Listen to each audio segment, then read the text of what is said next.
How's it going, guys? This is Jack here with the Commanders Wire, and welcome back to another video. Today we're going to be going over all the signings the Commanders made on day one of the legal tampering period, as well as other signings that happened all around the league. A lot of players that the Commanders were able to look at, as well as players that the Commanders were not able to sign. Unfortunately, the Commanders didn't miss out on a lot of key pieces that I really was hoping for them to get, but there are still a lot of players that are in the free agency pool that they can still land contracts with. So before we get into that, I really would appreciate if you guys would go down below, drop a like, subscribe, turn on post notifications to know when I post next. Really would appreciate it, and it lets me know that you guys want more Commanders content just like this. Also, go down below, drop a comment. If you guys were a part of the live stream I did yesterday regarding all free agency, let me know how you enjoyed that. I'm debating on whether I should do something like that for the draft coming up in about a month and a half. So if you guys were a part of the live stream, let me know. If you guys were not a part of the live stream and you guys want to see a draft live stream, also let me know down in the comments. Alright, let's get right into today's video. So this is a little bit of a different look on the channel. This is the look I had yesterday during the live stream, kind of going over all free agents, as well as potential targets the Commanders could look at. If you guys were part of the live stream, you could see that I added a couple more names in the targeted list, some more names that I did not initially think the Commanders were going to look at. However, because of other players getting signed, I did add a couple names to the targeted list. On the right side, you can see a lot of players that I have signed. All the bolded names here listed on the right side, those are going to be all the names that I have not gone over during yesterday's live stream. All the names that are not bolded here on the right side, those were names that were signed during the live stream, so I was able to go over them. However, all the new bold names were names that happened after I finished the live stream about 5 p.m. So let's get into that. So first off, the signed for the wide receiver position, Rashid Shaheed, 3 years, $51 million back to the Seahawks. Not really surprised about that. Tyquan Thornton, this one hurt a little bit. 2 years, $11 million back to the Chiefs. Those are two Z receivers that I really wanted the Commanders to look at. I thought Tyquan Thornton had a little bit of a better chance to come to the Commanders just because he's a little bit of a lesser name, and maybe not as many teams would have been all over him. So that was definitely news that I was not happy to hear for the first time. And Rashid Shaheed, I think it was definitely a contract well earned. I think he's a very, very solid Z receiver. Super speedy, does also help out on special teams as well, so not surprised by that signing there. Next up for running backs, the only running back that I did not get to yesterday was Rico Dowdle. He had a 2-year deal, $12.25 million with the Steelers. Not really sure why they decided to sign Rico Dowdle. They already have kind of a thumper in Jalen Warren. They lost a receiving back in Kenneth Gainwell, so I don't know why they decided to sign another solid thumper running back for early downs. I know Rico Dowdle does also get some passing game looks. However, I just don't know if he's going to be that type of running back. I'll just have to see what the Steelers do with that. Going down to the offensive linemen, not really too much else happened regarding the Washington Commanders. Really only looking at the center and the left guard position. Cade Mays, Tyler Linderbaum, we already knew about that. But then Elijah Vera Tucker, probably the top guard free agent for this cycle, signed a 3-year deal with the Patriots for $42 million total. Not really surprised. I didn't really think he was a target here with the Washington Commanders. I thought maybe if we do sign more of a guard type of player, they would definitely would have been someone kind of on the same level as we had with Chris Paul, just to give Brandon Coleman some competition there rather than just stealing the job away right away. Nothing new with the tight end position. However, linebackers, this one definitely hurt. Quay Walker and Nakobe Dean both signed 3-year deals to go to the Raiders. Quay Walker had $40.5 million and Nakobe Dean was $36 million. I was devastated to hear this news, and it really just kind of put into perspective how many linebackers are really left for the Commanders, and there's not really much left, especially after Devin Lloyd signed a deal not too long after. 3 years, $45 million with the Panthers. Panthers, Raiders, and Titans are really going. They're really hitting hard this offseason, especially on the defensive side. So we're really devastated to hear that Devin Lloyd signing with the Panthers. That was another guy I wanted the Commanders to sign. Not too much happened at the defensive end position. All the top names are still on the market. Unfortunately, at corner, the Giants signed Greg Newsome to kind of be that Cordell Flott placement at 1 year, $10 million, so not really too bad there. And then finally for the safety position, the only guy that was really signed was Reed Blankenship, 3 years, $24.75 million with the Texans. So another name that I was intrigued by for the Washington Commanders, but definitely not someone that I'm super sad about. The Commanders made a couple signings yesterday. They decided to have Laramie Tunsil extended, which is super huge. They were able to get that done very quickly. 2 years, $60.2 million. Super happy with that deal. Laramie Tunsil is definitely a cornerstone on the offensive line, and I'm glad they were able to get that done relatively quickly.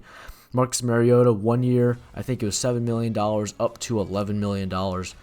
So solid backup quarterback. Hopefully he doesn't get on the field as much this year, because that means that Jaden Daniels is going to be playing a lot more. But definitely a solid backup option. And then the final signing that I saw the Commanders make was Tim Settle, defensive tackle, 3 years, $25.5 million. He is someone that was already on the Washington Commanders. He was drafted in 2018. I believe it was a day 3 pick, like in the 5th round or something like that. I believe he's over 310 pounds, definitely a nose tackle type of player, and he's probably going to be this team's starting nose tackle, with Shy Tuttle being that backup nose tackle option to rotate in. So I'm really happy about how this defensive line is shaping out. We also just had some breaking news, though this does not regard the Washington Commanders at all. Thought it'd be fun to share. The Jets are now trading for Geno Smith. I believe they're sending a 6th round pick in exchange for Geno Smith and a 7th round pick. Super funny. Geno Smith is going back to the team he started his career with the Jets, and we'll just have to see how that shakes out. With the Jets organization. They're definitely not in a good spot right now, so it's definitely going to take them a couple years to get back to a solid position. But I think Geno Smith, if given the right cast around him, is a solid quarterback option for a rebuilding team like that, who is waiting on a potential quarterback prospect to land in their draft spot in the draft within the next couple of years. And on top of that, I have some more breaking news. Unfortunately, this one does regard the Washington Commanders. You guys can go to my stream. I already called this yesterday in my stream. I have the receipts for it, but Romeo Doubs, unfortunately, signing with the Patriots on a 3-year, $60 million deal. Really sad to see. He's another receiver I really wanted. However, that is also a bigger tell into what I think the Commanders are probably going to do. They're probably going to sign someone else. Hopefully Brandon Ayuk is released here in the next couple days, hopefully tomorrow, when the new league year happens, and Brandon Ayuk will be one of the first players that Commanders sign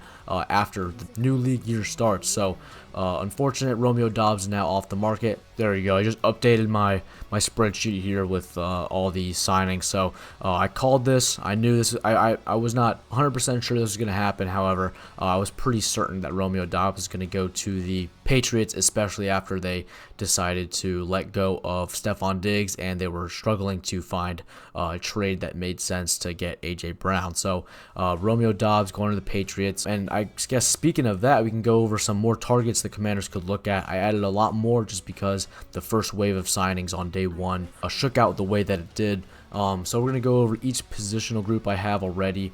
Obviously, I don't have every position on here. That's because not every position needs to be filled. So I only have the positions that I believe are the most important for the Commanders. At the top here, the biggest needs I have are linebacker, wide receiver, running back, tight end, safety, and cornerback. So at wide receiver, I think the only decent names that are left is, I'm going to assume Brandon Ayuk is going to get released tomorrow once the new league year starts. And hopefully we can fill that vacant wide receiver spot with him, just because a lot of the other options are going away to other teams. Another option is Juwan Jennings. I think he's another solid wide receiver. I'm not really personally a big fan of his. However, talent-wise, I think he'd be a really good number 2 receiver for the Washington Commanders. And then some smaller names. I have De'Ami Brown. Speedster could fill that Z role, especially if you get a really good number 2 receiver. De'Ami Brown could be that Z receiver on the outside. He already has chemistry with Jaden Daniels. And then another guy like that, Tutu Atwell. Smaller, speedier guy, could be decent out of the slot and maybe on the outside, but really just more of a depth piece, maybe a special teams type of player, just to fill out the ranks a little bit more. Now over to running backs, there's not a lot of options left. I had to add one more name there just because I forgot to add him earlier, but we have Rachaad White, Joe Mixon, Najee Harris, and Antonio Gibson, former running back with the Washington Commanders. He signed with the Patriots a couple years ago, and he was just released this past offseason. So I believe he's only 28 years old, maybe, so could be a solid backup option, maybe rotational option. All these guys I don't think would be RB1s for this team. However, they could definitely be rotational running backs. Rachaad White is definitely more of a later down type of running back. Joe Mixon, assuming he's all good coming off that injury, definitely is more of a thumper. Could be your early down guy. Najee Harris, like Rachaad White, more of a receiving back, and Antonio Gibson is a little bit of a mix of both. I think he's the size to be a thumper, but he can also catch some passes out of the backfield, I believe. Just some names there. We obviously missed out on a ton of other guys, but that also means that there's a higher chance the Commanders could choose Jeremiah Love in the draft at pick 7 if he does fall to us. So that was not my first option, however, just because of the way the board fell with free agency, and if the board falls like that with the draft, I would not be surprised if the Commanders do sign Jeremiah Love at pick 7. And then at O-line, I definitely added a lot more names. Ethan Pochik, the center, Lloyd Cushenberry, the center, Graham Glasgow, the center, and then Elton Jenkins. He was someone that was released yesterday by the Packers. He's also a center, but I believe he could also play guard. James Daniels, the guard and center hybrid player, formerly with the Dolphins. He could definitely be a backup option that Commanders could sign, maybe add some competition in camp. Wyatt Teller, the guard, and Joel Petonio, the guard. Both of those last two guys are from the Browns formerly and could be plug-and-play options at left guard. Definitely make this offensive line one of the top O-lines in the NFL. Not too much happened with the tight end room. Dallas Goedert, Chig Okonkwo, David Njoku, and Jonnu Smith. Those are really the only names I'm looking at on the free agent market. My top guy right now is Chig Okonkwo. Young, speedy. He's still pretty big as well, so he's one of the top pass-catching options. Dallas Goedert, also pretty solid. However, he's getting older. David Njoku, same thing. He's getting older. And then Jonnu Smith, he's just kind of a lower-end receiving tight end. And then at linebacker, this is a really big hole. A lot of the top names. There was a lot of big names in this linebacker free agency class, and unfortunately all of them went to other teams. So the last couple guys that I really have here for the Washington Commanders to sign that are probably going to be day one stars. Leo Chanel, the Sam kind of hybrid linebacker. He's definitely a bigger guy. Did not get a lot of production with the Chiefs, did not play that much. However, I think he still has a lot of room to go, only 25 years old. If given enough snaps, I think he could definitely blossom into a solid linebacker for the Washington Commanders. Caden Ellis, the older Mike linebacker from the Falcons, I think he's a decent option, definitely more of a thumper. I would not mind him if all else. Dre Greenlaw definitely has the talent, however, the injuries do worry me. One of Adam Peters' better draft picks. I think he was drafted in the 5th round, and he definitely blossomed into a very good linebacker for both the Broncos and the 49ers. I would not mind bringing him here to Washington. However, like I said before, the injuries are definitely something that you have to take into account. And then Bobby Okereke, formerly with the Giants, he was released a couple days ago. I think he would come in and just be your Bobby Wagner replacement. Very smart, very good leader of men, I believe, and he would just definitely be that green dot in the middle for the Washington Commanders and just to lead that defense as a whole. Defensive end, Trey Hendrickson, AJ Epinesa, K'Lavon Chaisson. Obviously, we already have Odafe Oweh. I don't expect them to sign Trey Hendrickson. However, AJ Epinesa and K'Lavon Chaisson could potentially be last-minute signings if no one else wants to sign them. Would not mind bringing in another kind of lower-end edge rusher to the Washington Commanders. You can never have too much edge rushers. You see what happened with the Seahawks. They had guys all over the place, and that's how you win a Super Bowl. So I would not mind adding another one of those. At corner, I did add a couple more names. To start out, the original guys I have, Jeff Okudah, definitely more of a backup option. Tariq Woolen would be probably your 1A/1B cornerback on the outside. Same thing with Nahshon Wright. He was really solid with the Bears. However, it will depend on how he will play outside of the Bears system. Another name is Nate Hobbs. He recently signed a 4-year deal last year with the Green Bay Packers. However, he was recently cut. I don't know why. Maybe just not doing it well talent-wise. The Packers also decided to sign Benjamin St-Juste, the former Commanders cornerback, as well as he was with the Chargers for a year or two. He was awful with us, so I guess if they're cutting Nate Hobbs to sign Benjamin St-Juste, Nate Hobbs may not be that good. Next guy I also have is Roger McCreary, former cornerback with the Rams. The Rams definitely beefed up their secondary, so Roger McCreary could definitely be a solid option. Cam Taylor-Britt, more of a controversial name. He could be a decent starting corner for for the Commanders if all else fails. And then another young guy, Martin Emerson, formerly with the Browns.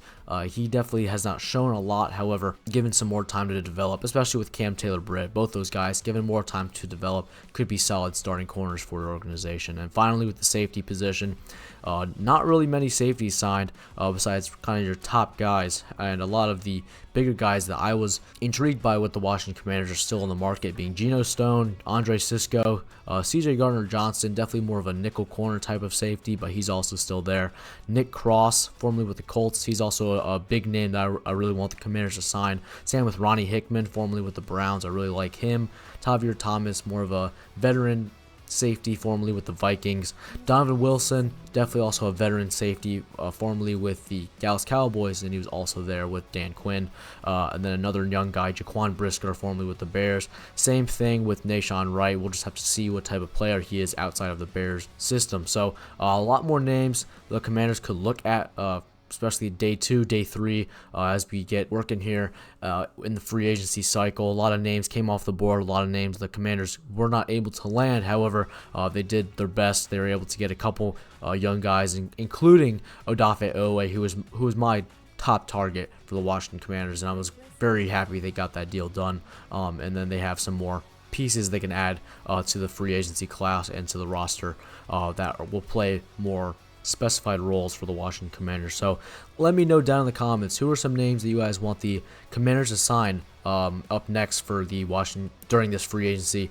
A lot of names came off the board already, and just got more news. The Romeo Doubs deal is actually not 3 years, $60 million. I believe it's 4 years, $80 million. So that was definitely a typo on my part, and I believe the contract details are definitely getting finalized now before he's able to sign it tomorrow afternoon. But let me know down in the comments, who are some more names you want the Commanders to sign. We definitely have a lot of needs that we still need to take care of, so hoping that we can get a couple more of those done today. It's almost 2 o'clock right now. Sorry, it's about 2:30, and so far nothing has happened with the Washington Commanders and any more signings, but I'm hoping that by the end of the day we can get some more things done. But thank you guys so much for watching. We'll have more of these free agency videos coming up soon on the channel. Go down below, drop a like, subscribe, and turn on post notifications to know when I post next. You guys will be notified whenever I post more Commanders content just like this. Thank you guys so much for watching. God bless, and hail to the Commanders.